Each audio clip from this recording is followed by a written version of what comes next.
Hey y'all, it's Katie and welcome back to my channel. Today is day 8 in our series on how to train for Deka if you don't have the equipment. And today we're focusing all on the med ball shoulder over or wall over zone 8. Let's go.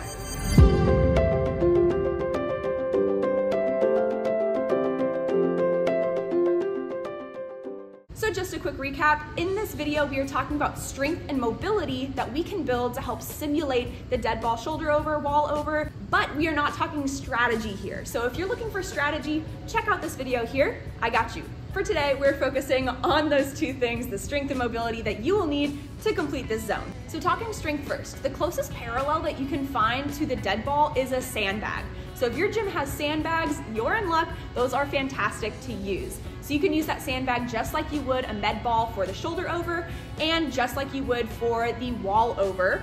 The dead ball wall over is specific to the Deka Fit, whereas the shoulder over is in the mile and the strong events. So if you're training for the Deka Fit and you don't have a 4-foot wall at your gym to practice with, then this is one of my favorite things is to use a squat rack or a Smith rack and use that sandbag or a dead ball to throw over that rack.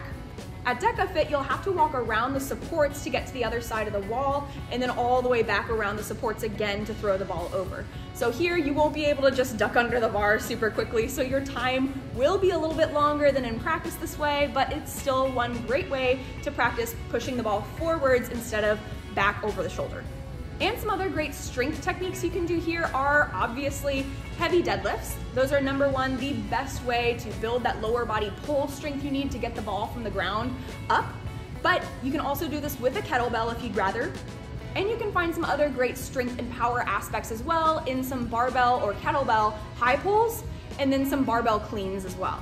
In both the high pull and the clean, you get that nice vertical drive, and especially if you start low at the knee or mid shin, that's gonna simulate a little bit more of what you'll find in the dead ball shoulder over. However, even with a barbell, you're not gonna be able to get all the way to the floor like you would with the dead ball because it's gonna be coming literally from the ground. So with this, you're gonna have a lot more depth in the actual zone than you'll find in the weight room, which is why we get into number 2, mobility. So to help you find that extra range of motion, reaching all the way to the floor instead of just stopping mid-shin, one way to do this is to find a sandbag, just like I talked about earlier, or to use a kettlebell and pick it up from the actual base of the bell on the floor.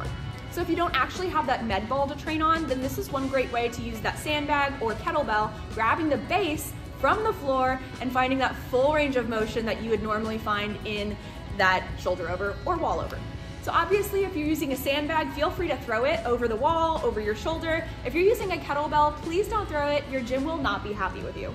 But you can still practice with that kettlebell, scooping it from the floor so that you get that same feeling and just finding that high pull position where you're prepping it to go forward or you're prepping it to come over the shoulder. So you can still find that high pull while holding the kettlebell base. And if you're having trouble reaching all the way to the floor to pick up that weight, I would say start light. Build into the weight over time so that you don't just hit yourself with that 40 or 60 pounds all of a sudden. And then make sure you're stretching those areas too, those hamstrings, that low back, to where you're able to bend over to the floor and pick up the weight like normal. So those are just a few tips and tricks for training. If you have any of your own, go ahead and drop those in the comments. And if you like Deka tips like this, go ahead and check out my newsletter. The link is down in the description below. You can subscribe there. I send out emails every other week with Deka training tips and other fun hybrid training tips as well. So check those out if you're ready to level up your next race. Otherwise, I will see you guys in my next video. Stay healthy. Bye.